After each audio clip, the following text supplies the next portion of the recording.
చింతామణి చెంప పగలగొట్టిన సింగరాజు డబ్బులు తీసుకొచ్చి ప్రభావతి ఇంట్లోనే ప్రభావతి గురించి బయటపెట్టి డబ్బులు మీనా చేతిలో పెట్టిన చింతామణి.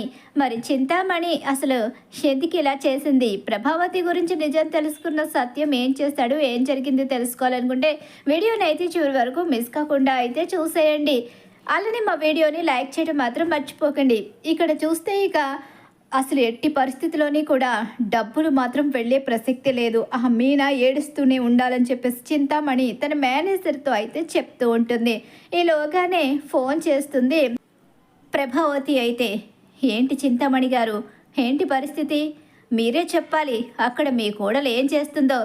ఏం చేస్తుంది? ఏడుపు మొహం పెట్టుకొని కూర్చుంది అని చెప్పేసి ఫోన్ మాట్లాడుతుంటుంది. ఇలాగా సత్యం రాగానే ఫోన్ కట్ చేసేస్తుంది. ఏంటి ప్రభావతి, ఎవరితో ఫోన్ మాట్లాడుతున్నావు అని చెప్పేసి సత్యం అడుగుతుండగానే నేనెవరితో మాట్లాడతాను, నేను కామాక్షి వదంతో ఫోన్ మాట్లాడుతున్నాను అని చెప్పి అబద్ధం చెప్తుంది. ఏమో నాకు తెలియదు. మీనా డల్గా ఉండడానికి నువ్వు ఇలా ఫోన్లు మాట్లాడుతూ అలాగే బిర్యానీలు తింటూ హ్యాపీగా ఉండడానికి కారణం ఒకటే అయి ఉంటే మాత్రం ఆ తర్వాత పరిస్థితులు ఎలా ఉంటాయో నేను చెప్పలేను. బాలు నేను కలిసి నీ విషయంలో ఏ నిర్ణయం తీసుకుంటామో కూడా నాకే తెలీదు. ఈసారి మీనా విషయంలో ఏదైనా ద్రోహం చేశావని తెలిస్తే మాత్రం నిన్ను క్షమించే ప్రసక్తే లేదు అని చెప్పేసి అంటూ ఉంటాడు సత్యం. అదేంటండి, అదేదో ఏడుపు మొహం పెట్టుకు తిరిగితే నా తప్పు అంటారేంటి? నేనేం చేశాను? నేనేం చేయలేదు. అయినా నేనెందుకు చేస్తాను? నేను ప్రశాంతంగా బిర్యానీ తినడం కూడా తప్పేనా అని చెప్పేసి ప్రభావతి గదాయించి అక్కడి నుంచి వెళ్ళిపోతుంది. ఈ ప్రభ మాటలకి చేతలకి అసలు సంబంధమే కనిపించడం లేదు. ఈ ప్రభ ఏదో చేసింది, కానీ ఏం చేసిందో అర్థం కావడం లేదు. మీనా ఎందుకు డల్గా ఉందో తెలియడం లేదు. మీనా చెప్పదు. బాలు కూడా సమయానికి ఊళ్ళో లేకుండా పోయాడు. వాడుంటే మీనా ప్రాబ్లం ఏదైనా వాడే చూసుకుంటాడు. పాపం మీనా ఒక్కరితే ఎలా తంటాలు పడుతుందో ఏంటో. మీనా తన బాధని ఎవ్వరికీ చెప్పుకోదు. అలా అని ముందుకు వెళ్ళి ఏదైనా చేద్దామన్నా ఏం తెలియకుండా నేనేం చేయగలను. అలా అని బాలుకి ఫోన్ చేస్తే మీనా బాధపడుతుందంటే వాడు ఎలా వస్తాడో వాడికే తెలియదు. వాడికి ఫోన్ చేయడం కూడా కరెక్ట్ కాదని సత్యం అయితే ఆగిపోతాడు. రవి శృతి కూడా మీనా కోసమే ఆలోచించుకుంటూ ఉంటారు. వదిన ఏదో బాధపడుతుంది, కానీ ఎవరితో చెప్పడం లేదు. అన్నయ్య వచ్చేస్తే బాగుండు, వదిన సమస్య ఏదైనా అన్నయ్య తీర్చుకుంటాడు అని చెప్పేసి అంటూ ఉంటాడు రవి. ఏదైనా సరే నేను తెలుసుకుంటాను, ఖచ్చితంగా మీనా నాకైతే చెప్తుంది ఆ ప్రాబ్లం ఏంటో. ఇద్దరం కలిసి సాల్వ్ చేద్దామని చెప్పేసి శృతి అయితే చెప్తూ ఉంటుంది. ఇక్కడ చూస్తే మీనా తన పుట్టింటికి అయితే వెళుతుంది. ఏం జరిగిందమ్మా, ఏమైంది? అయినా అదే వాళ్ళు వచ్చారంట కదా, వాళ్ళ కూలి డబ్బులు ఇవ్వమని. ఈరోజు ఇవ్వలేను అన్నావంట. డబ్బులు లేక వాళ్ళు ఇబ్బంది పడుతున్నారు కదా, మరి వాళ్ళు డబ్బులు ఇచ్చేయాల్సింది. ఇంకా డబ్బులు ఇవ్వకపోవడం ఏంటి? డెకరేషన్ అయిపోయిన వెంటనే డబ్బు చేతిలో పెట్టేయాలి కదా, లేట్ చేయడం ఏంటమ్మా? అయినా అది చిన్న అమౌంట్ కాదు కదా, ఏకంగా 9 లక్షల రూపాయలు. అంత పెద్ద అమౌంట్ ఇంకా ఇవ్వకపోవడం ఏంటి అని చెప్పి అంటూ ఉండగానే అప్పుడు ఏడుస్తూ ఉంటుంది మీనా. మీనా ఏడుస్తూ ఉండడం చూసి ఏమైందే, ఏం జరిగింది, ఎందుకు అలా ఉన్నావు అని చెప్పి అనేసరికి జరిగిన విషయం మొత్తం కూడా మీనా అయితే బయట పెడుతుంది. ఇప్పుడు ఎలా, ఏం చేయాలి? అది చిన్న అమౌంట్ కాదు, ఎలా సర్ది చెప్పాలి? అల్లుడి గారికి తెలిస్తే ఏమవుతుందో ఏంటో అని చెప్పేసి ఇక కంగారు పడుతూ ఉంటారు. మీరెవ్వరూ కంగారు పడద్దు, ఏదో రకంగా నేనే ఆ ప్రాబ్లమ్ని సాల్వ్ చేస్తాను. అందులో ఖచ్చితంగా చింతామణి హస్తం ఉందని అర్థమవుతుంది. మా అత్తయ్య కూడా ఇంటి దగ్గర చాలా హ్యాపీగా కనిపిస్తుంది. నాకేదైనా కష్టం వచ్చినప్పుడే అత్తయ్య హ్యాపీగా ఉంటుంది, లేకపోతే మాత్రం నాకేదైనా మంచి అవకాశాలు వస్తే ఆవిడ బాధగానే కూర్చుంటుంది. ఖచ్చితంగా చింతామణి అత్తయ్య కలిసి ఏదో చేశారు అని చెప్పేసి అంటూ ఉంటుంది మీనా. ఎందుకే నువ్వంటే అంత పగెందుకే? ఇంటిడి చాకరీ చేస్తావు, వాళ్లకు ఏది కావాలన్నా చూసుకుంటావు. నీలాంటి కోడలు దొరకడమే అదృష్టం. కానీ మీ అత్తగారు ఎందుకు నీ మీద ఇంత పగని సాధిస్తుంది? నువ్వేం చేసావని అని చెప్పేసి బాధపడుతూ ఉంటుంది పార్వతి. నువ్వు మా అత్త విషయంలో ఏం టెన్షన్ పడిన అవసరం లేదు, నేను ఎలాగైనా సరే ఈ ప్రాబ్లమ్ని సాల్వ్ చేసుకుంటాను అని చెప్పేసి అంటూ ఉంటుంది. ఇక మీనా అయితే మీనాకి సింగరాజు ఆల్రెడీ డబ్బుల కోసం ఫోన్ చేస్తాడు కదా, సింగరాజు దగ్గరికి మీనా అయితే వెళుతుంది. ఏంటమ్మా మీనా, డబ్బు అందలేదన్నావు, డబ్బులు ఇచ్చేసారా ఏంటి? త్వరగానే వచ్చేసావే అని సింగరాజు అయితే అంటూ ఉంటాడు. లేదండి, డబ్బు ఇంకా అందలేదు, కానీ మీ సహాయం ఒకటి కావాలి, అందుకే వచ్చాను. నేను ఏం సహాయం చేయగలనమ్మా? అయినా ఏమైంది? డబ్బు ఇంకా ఇవ్వకపోవడం ఏంటి?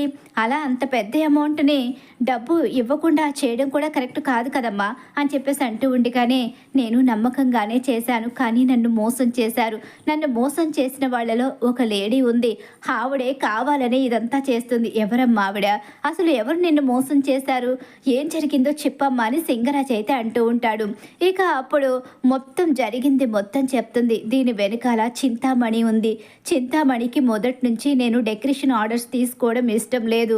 తనే ఆర్డర్స్ తీసుకుని తనే మొత్తం ఇక్కడ ఉన్న అందరికీ కూడా డెకరేషన్స్ చేసి డబ్బు సంపాదించుకోవాలనే స్వార్థం అని చెప్పనేసరికి చింతామణి పేరు వినగానే సింగరాజు షాక్ అవుతాడు. ఇంకా కూడా దాని ప్రవర్తనలో మార్పు రాలేదనమాట. అది ఇంకా అలానే ఉందనమాట అని చెప్పేసి సింగరాజు అయితే అనుకుంటూ ఉంటాడు.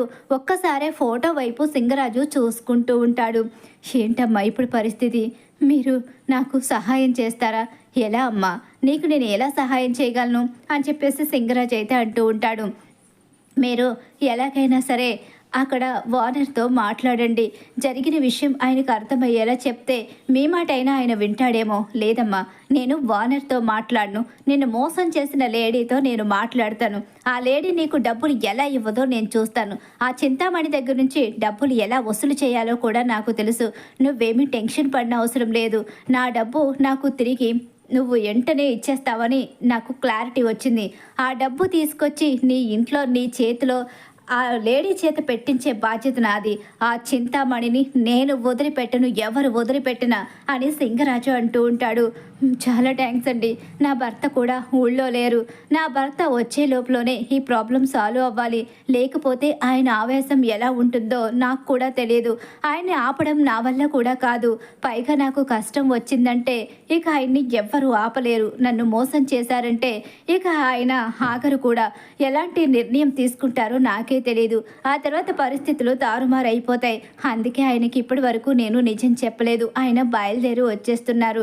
అందుకని మీ సహాయం కోరడానికి వచ్చాను. ఆ డబ్బు వచ్చిన వెంటనే మీకు ఇచ్చేస్తాను. నాకు ఈ ఒక్క సహాయం చేసి పెట్టండి అంటే చెప్పాను కదమ్మా. ఎవరైతే నిన్ను మోసం చేయించారో ఆ వ్యక్తే నీ దగ్గరికి తీసుకొచ్చి డబ్బులు ఇచ్చేలా చేస్తానని. నువ్వు ఏం బాధపడకుండా ఇంటికి వెళ్ళు అని చెప్పేసి సింగరాజ్ అయితే చెప్తాడు. ఎలా ఇంటికి వెళ్ళాలో అర్థం కాక ఏం చేయాలో తెలియక తను బాధపడుతూనే చివరికి ఎలా అయితే ఇంటికి వెళ్తుంది. మళ్ళీ ఇది మొహం వేలాడేసుకునే వచ్చింది. ఆ బాలుగాడు వచ్చి దీన్ని చూస్తే అప్పుడు కానీ తెలియదు దీనికి అసలు విషయం ఏంటి అన్నది. ఆ బాలుగాడికి ఇంకా ఈవిడ గారు విషయం చెప్పినట్టు లేదు. చెప్తే తెలుస్తుంది. అప్పుడు వాడు కూడా దీనికి పోయిన డబ్బుల విషయం గుర్తు చేసుకుంటూ ఆ డబ్బు ఎలా కట్టాలో అర్థం కాక ఇంకా ఎంత టైము వీడు డ్యూటీ చేస్తుంటాడో, ఇక మొత్తానికి ఇంటికి రాకుండా కష్టపడతాడేమో ఈవిడ గారు చేసిన అప్పు కోసం అని చెప్పేసి అనుకుంటూ ఉంటుంది ప్రభావతి. అయితే మీనా అలా బాధపడి ఉండగానే సత్యం అయితే వచ్చి ఎంతగా అడిగినా సరే మీనా అయితే మాత్రం మావయ్య గారికి చెప్తే మావయ్య గారు ఇంకా టెన్షన్ పడతారు. అందుకే మావయ్య గారికి విషయం చెప్పకూడదని చెప్పేసి ఇక మీనా తన మావయ్యకి కూడా ఆ విషయాన్ని చెప్పదు, బయట పెట్టదు. ఇక తెగ సంబరపడిపోతుంది ప్రభావతి. మనసులోనే తెగ నవ్వుకుంటూ ఉంటుంది. ఎంత హ్యాపీగా ఉందో దీని మొహం ఇలా చూస్తుంటే. రేపటి నుంచి ఇది గిన్నెలు తోముకుంటూ ఇంట్లో పని చేసుకుంటూ నేను చెప్పిన మాట వింటూ ఉంటుందని ఊహించుకుంటూ ఉంటుంది. మీనా చేత తను పనులు ఎలా చేయించుకుంటుందో, మీనా తన దగ్గరికి ఎలా పరిగెత్తుకుంటూ వస్తుంది, ఇదంతా ఊహించుకుంటూ ఉంటుంది. ఈలోగా సింగరాజు అయితే చింతామణి ఇంటికి అయితే వెళ్తాడు. సింగరాజును చూసిన చింతామణి షాక్ అవుతుంది. ఎందుకు వచ్చారు ఇక్కడికి? ఇంకా బ్రతికున్నానా చచ్చిపోయానా చూడ్డానికి వచ్చారా? నువ్వెందుకు చస్తావే? అవతల వాళ్ళను చంపేస్తావు తప్ప నీకు చచ్చే అంత ధైర్యం ఉన్నా నువ్వు మాత్రం చావో కదా. మనుషుల్ని చంపే అంత మూర్ఖురాలివి నువ్వు. ఎదుటి వాళ్ళను చంపేసి వాళ్ళ భవిష్యత్తులతో ఆడుకునే రకానివి. అంతే తప్ప నువ్వెందుకు చస్తావు? నువ్వు చచ్చే మనిషివి కాదు అని చెప్పేసి అంటూ ఉంటాడు. ఎందుకు వచ్చారు ఇప్పుడు అనేసరికి ఒక్కసారే ముందు మాట్లాడకుండా చెంప పగలగొడతాడు. ఏంటి అసలు నన్ను ఎందుకు కొట్టారు? మిమ్మల్ని వదిలేసి నా బ్రతుకు నేను బ్రతుకుతుంటే నా మీదే చేయి చేసుకుంటారా? ఎంత ధైర్యం మీకు? ధైర్యం అంటే కొని తెచ్చుకోవాలా ఏంటి? నువ్వు నా పెళ్ళానివి, వదిలేసి బ్రతుకుతున్నావు, గాలికి బ్రతుకుతున్నావు. అందరి జీవితాల్ని నాశనం చేస్తూ నువ్వు మాత్రమే ఎదగాలని కోరుకునే స్వార్థపర్రాలు నువ్వు. అందుకే కదా నీ స్వార్థాన్ని నేను తట్టుకోలేక వదిలేసి వెళ్ళిపోయాను. అయినా సరే అమాయకుల జీవితాలతో ఆడుకుంటున్నావు. ఏంటిప్పుడు ఎవరి తరపు వకాల్తా పుచ్చుకుని వచ్చారేంటి? ఇందుకే కదా మనిద్దరం విడిపోయింది. ఇంకా ఇప్పుడు ఎవరి తరపున మాట్లాడడానికి వచ్చారు? మీరు ఎవరి తరపున మాట్లాడడానికి వచ్చినా ఇక్కడ న్యాయం జరగదు. ఈ చింతామణి ఎప్పుడూ తగ్గేదే లేదు. చింతామణి జోలికి ఎవరైనా వస్తే పరిస్థితులు అలానే ఉంటాయి. నాకు అర్థమవుతుంది. నీ జోలికి వచ్చినా రాకపోయినా నువ్వు చేసే పని ఇంకొకరు చెయ్యకూడదు, వాళ్ళు బ్రతకకూడదు, వాళ్ళు ఏదో రూపాయి సంపాదించుకుంటున్నారులే అని వదిలేయకుండా వాళ్ళ భవిష్యత్తు మీద దెబ్బ కొట్టడానికి ఏమైనా చేస్తావు. అమాయకుల బ్రతుకులతో ఆడుకుంటే క్షమించే ప్రసక్తే లేదు. ఒక్క మాట చెప్తున్నాను విను.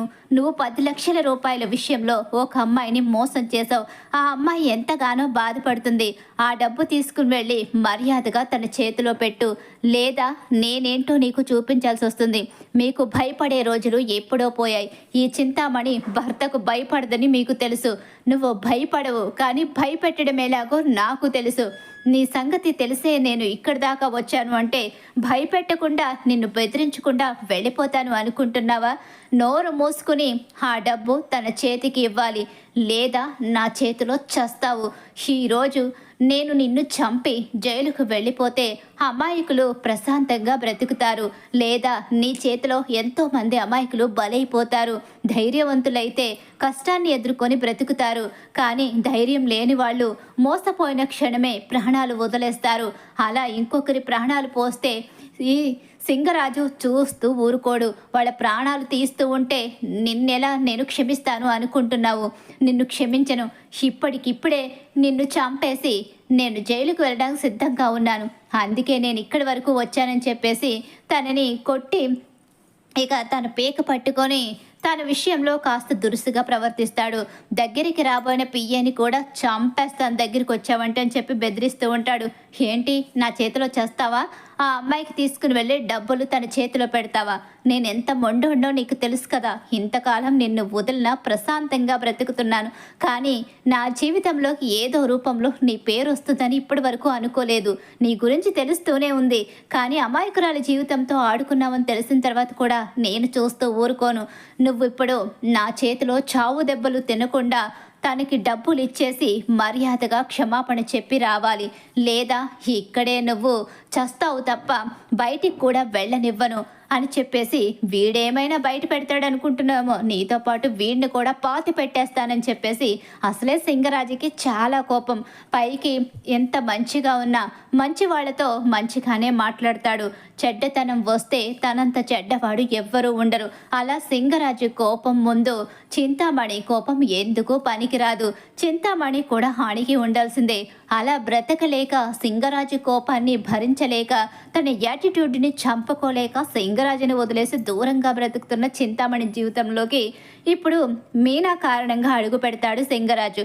అలా చింతామణిని గట్టిగానే బెదిరిస్తాడు.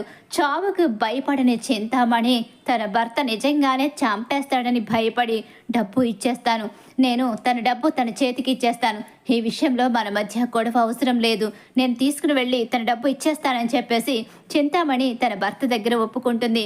ఇప్పుడే ఆ డబ్బును తీసుకుని వెళ్ళి ఆ అమ్మాయి చేతికి ఇచ్చి ఆ అమ్మాయికి క్షమాపణ చెప్పిరా, లేకపోతే నా చేతులు అయిపోతావని చెప్పి నువ్వు వచ్చేంత వరకు నేను ఇక్కడే కూర్చుంటాను, ఇక్కడి నుంచి ఎక్కడికి వెళ్ళే ప్రసక్తే లేదు అని చెప్పేసి అంటూ ఉంటాడు సింగరాజు. అయితే ఇకలా సింగరాజు చెప్పేసరికి సింగరాజుకి భయపడి తన పియ్యని తీసుకుని అక్కడి నుంచి వెళ్తుంది. ఏంటి మేడం, ఎవ్వరికీ భయపడేవారే కాదు, అసలు మిమ్మల్ని భయపెట్టే వాళ్ళే ఎవ్వరూ లేరనుకున్నాను. మీరు ఎంతో ధైర్యంగా ఈ ఫీల్డ్లో ముందుకొచ్చారు. అలాంటిది ఈరోజు మీరు అతను మీ భర్తని అర్థమవుతుంది, కానీ అతనేంటి అలా ఉన్నాడు? మీరు అతనికి భయపడుతున్నారంటే నాకు చాలా ఆశ్చర్యం వేసింది. నేను ఇలా ఉన్నాను అంటే అతను ఇంకెంత మూర్ఖత్వంగా ఉంటాడో అర్థం చేసుకో. అతను చెయ్యెత్తిన విధానం చూసినప్పుడే నీకు అర్థమై ఉండాలి. అతను చెయ్యెత్తితే మనం చస్తామని చెప్పి అతని చేతిలో చచ్చే కన్నా ఆ మీనా మొహాన్ని డబ్బులు కొట్టి వస్తమే కరెక్ట్ కదా. అసలే వాడు మూర్ఖుడు, చంపనన్నా చంపేస్తాడు. ఆ మీనా అసలు ఈ సింగరాజు దగ్గరికి వెళ్ళిందన్న విషయం నాకు తెలియదు, లేకపోతే అసలు మీనా జోలికి వెళ్ళేదాన్నే కాదు. వీడిని జీవితంలో చూడకూడదు అనుకున్నాను. మళ్ళీ ఈ మీనా కారణంగా నా జీవితంలోకి వచ్చే పరిస్థితి ఏర్పడింది. ఇప్పుడు నోరు మూసుకుని మనం డబ్బులు ఇవ్వకపోతే అక్కడ పరిస్థితులు తేడా వచ్చేస్తాయి అని చెప్పేసి ఇక చింతామణి అయితే డబ్బులు తీసుకుని వెళ్తుంది ప్రభావతి ఇంటికి. ప్రభావతి ఇంటికి చింతామణి రాగానే, అయ్యో మీరెందుకు వచ్చారు ఇక్కడికి, ఇప్పుడు మిమ్మల్ని కనుక చూశారు అంటే వీళ్ళందరికీ నా మీద డౌట్ వస్తుంది, మీరు ఇక్కడి నుంచి వెళ్ళిపోండి అని చెప్పి చింతామణిని అక్కడి నుంచి పంపించేసే ప్రయత్నం చేస్తూ ఉంటుంది ప్రభావతి. ఈలోగానే సత్యం వస్తాడు. ఏంటి ప్రభా, ఎవరిని బయట నుంచే పంపించేస్తున్నావు, ఎవరు తాను అని చెప్పి అంటూ ఉండగానే చింతామణిని చూస్తాడు. ఈవిడ చింతామణి కదా, ఈవిడెందుకు ఇక్కడికి వచ్చింది, అయినా మన ఇంటికి ఈవిడికి రావాల్సిన అవసరం ఏముంది, ఎందుకు వచ్చారు ఇక్కడికి అని చెప్పేసి అడుగుతూ ఉంటాడు సత్యం. అయితే నేను మీ కోడలు మీనా కోసం వచ్చాను. ఎందుకు, నా కోడలు మీనా విషయంలో మీరేం చేశారో నాకు అన్నీ తెలుసు. నా కోడలు మీనా విషయంలో మీరు ఏదైనా ఇబ్బంది పెడితే మాత్రం ఊరుకునే ప్రసక్తే లేదు అని చెప్పేసి సత్యం అయితే అంటూ ఉంటాడు. లేదండి, మీ కోడలు మీనాని పిలిస్తే నేను తనకి కొంత డబ్బు ఇవ్వాలి, ఆ డబ్బు ఇచ్చి వెళ్ళిపోతానని చెప్పి చింతామణి అంటూ ఉంటుంది. ఏంటి చింతామణి డబ్బులు ఇవ్వనాకు వచ్చిన అంటుందేంటి, అసలు ఏంటి ఇదంతా అని ఆశ్చర్యపోతూ షాక్ అయిపోతూ ఉండిపోతుంది ప్రభావతి. అయితే ఈలోగానే మీనా వస్తుంది. మీనా దగ్గరకు వచ్చి, మీనా నన్ను క్షమించు మీనా అని చెప్పేసి మీనా చేతిలో డబ్బులు పెడుతుంది. ఏంటమ్మా మీనా ఇదంతా, నాకేమీ అర్థం కావడం లేదు, నన్ను క్షమించండి మావయ్య, నేను మీ దగ్గర ఒక నిజాన్ని దాచిపెట్టాను. ఈ చింతామణి నన్ను మోసం చేసింది, డెకరేషన్ విషయంలో మోసం చేసి నేను 9 లక్షలు తీసుకోకుండానే తీసుకున్నానని డాక్యుమెంట్స్ మీద సంతకం చేయించుకుని నాకు డబ్బులు రావంటూ నన్ను మోసం చేసి నన్ను ఏడిపించారు. నేను ఎంతోమంది దగ్గరికి వెళ్ళినా చింతామణి మాత్రం నా మాట పడనివ్వకుండా నన్ను అక్కడి నుంచి బయటికి వెళ్ళిపోయే పరిస్థితి తీసుకొచ్చింది. ఇప్పుడు సడన్గా ఎందుకు వచ్చిందో నాకు కూడా తెలియదు, నన్ను క్షమించు మీనా, నేను ఎందుకు వచ్చానో నీకు చెప్పవలసిన అవసరం లేదు, నీకు రావాల్సిన డబ్బు నీకు ఇస్తున్నాను, తప్పు చేసినందుకు క్షమాపణ అడుగుతున్నాను. కానీ ఒక్క విషయం, నేను ఒక్కరితాన్నే మాత్రం ఈ పని చేయలేదు, నేను చేసిన పని మొదటగానే మీ అత్తగారికి చెప్పాను అని చెప్పనేసరికి సత్యం ప్రభావతి ఇద్దరు షాక్ అయిపోతారు. అమ్మో ఇదేంటి నా గురించి బయట పెట్టేస్తుంది. చింతామణి గారు మీరు ఆగండమ్మా, మీకు ఈ విషయం చెప్పాను కదా, మీనా విషయంలో 10 లక్షల విషయంలో నేను చేయబోయేదంతా మీకు చెప్తే మీరు చాలా సంతోషపడిపోయారు కదా. మీ అత్తయ్య అయితే నిన్ను మోసం చేస్తున్నందుకు చాలా సంబరపడిపోయింది. ఆవిడికి సంతోషాన్ని ఇవ్వాలి, గురుదక్షిణ ఇవ్వాలని చెప్పేసి ఇలా చేశాను అని చెప్పేసి అంటూ ఉండగానే, లేదండి నేనేం చేయలేదు, కావాలని అలా చెప్తుంది అని చెప్పేసి అంటూ ఉంటుంది ప్రభావతి. అయితే ఇక నువ్వు సింగరాజు గారిని నా దగ్గరికి పంపించావు, అసలు ముందే అతని దగ్గర డబ్బు తీసుకున్నాను అని తెలుసుంటే నీ జోలికి నేను వచ్చేదాన్నే కాదు, ఇక నేను వెళుతున్నాను అని చెప్పేసి ఆ 2 మొక్కల ప్రభావతి గురించి బయట పెట్టి వెళ్ళిపోతుంది. అలా వెళ్ళిపోయేసరికి ఇక ఒక్కసారే ప్రభావతి వైపు కోపంగా చూస్తూ ఉంటాడు సత్యం. అయితే అక్కడే శృతి, రవి కూడా ఉంటారు. చూసారా చూసారా మావయ్య, నేను అంటూనే ఉన్నాను మీనా బాలుల జీవితంలో కష్టం వస్తేనే ఈవిడింట్లో పండగ చేసుకుంటుందని. ఈవిడ బిర్యానీ తెమ్మని ఫోన్ చేసిన వెంటనే నేను రవితో అన్నాను, ఖచ్చితంగా బాలు మీనానికి ఏదో కష్టం వచ్చి ఉంటుందని. ఇక మీనా జీవితంలో ఇంత పెద్ద కష్టం వస్తే బిర్యానీతో పండగ చేసుకుంది. చిచి ఏం మనిషి ఈవిడి చూస్తుంటేనే అసహ్యం కలుగుతుంది. రవి నీకు అమ్మగా ఈవిడెలా ఉంది రవి, చిచ్చి అసలు ఇలాంటి దాని ఇంట్లోనా నేను ఉంటుంది అని చెప్పేసి శృతి అసహ్యించుకుంటుంది ప్రభావతిని. చీకొట్టిందే నీ కోడలు, సిగ్గైనా రాలేదా నీకు, అసలు నీకు సిగ్గనేది ఉంటే కదా. చూసావు కదా నీ మొహం మీదే నిన్ను అసహ్యించుకుంది శృతి. నీ జీవితం అంతేనే, నీకు సిగ్గు శరం అనేది ఏమీ లేదు. అసలు మీనాని ఇంతగా బాధ పెట్టడానికి నీకు మనసు ఎలా వస్తుంది, అనుభవించుకుంటావు, కర్మ అనుభవిస్తావు. మీనా ఏడ్చిన ప్రతి ఏడుపు నీకు తగులుతుంది. ఏవండి నేను మాట్లాడుతున్నాను, ఆ రోజు నీకు తెలుస్తుంది మీనా విలువ, మీనా చేసిన పనుల విలువ. మీనాని బాధ పెట్టిన నువ్వు బాగుపడవే. ఇక నీకు ఇదే నేను చెప్పే శాపం అని చెప్పేసి బాలులాగే మాట్లాడతాడు సత్యమైతే. అమ్మో ఈయనేంటి బాలులా మాట్లాడుతున్నారు, ఇప్పుడు నేనేమైనా మాట్లాడితే నన్ను కొట్టనైనా కొడతారు అని చెప్పేసి ఇక తలదించుకుని నిలబడుతుంది. చిచి ఏం మనిషివమ్మా నువ్వు, అసలు నీ కడుపున నేను ఎలా పుట్టానో నాకు అర్థం కావడం లేదు చి అని చెప్పేసి అక్కడి నుంచి రవి కూడా వెళ్ళిపోతాడు అసహించుకుని. ఒక్క చూపు చూస్తుంది మీనా. అయితే మీనా కళ్ళలోకి సూటిగా చూస్తే ధైర్యం కూడా లేక తలదించుకొని నిలబడుతుంది ప్రభావతి. ఇక దీనికి నువ్వు రేపటి నుంచి అసలు ఎలాంటి వంట చేసి పెట్టకు, రేపటి నుంచి దీని పది ఇది చేసుకుంటుంది, లేదా కూర్చొని అడుక్కొని తింటుంది గుడి ముందుకు వెళ్ళి, అంతేకాని నువ్వు మాత్రం దీని విషయంలో అసలు కల్పించుకోకమ్మా. రేపటి నుంచి దీనికి అసలు కాఫీ కాదు కదా, మంచి నీళ్ళు చుక్కలు కూడా ఇవ్వద్దని చెప్పేసి సత్యం మీనాతో చెప్పి ప్రభావతికి షాక్ అయితే ఇస్తాడు. మరి ఖచ్చితంగా రాబోయే కథలు ఇలా అయితే జరగబోతుంది. ఇలానే జరగాలని చెప్పేసి మీరు కోరుకుంటున్నారా? అయితే వీడియోని తప్పకుండా లైక్ చేసేయండి. మా వీడియో నచ్చితే పక్కనే ఉన్న హైప్ బటన్లో క్లిక్ చేయండి.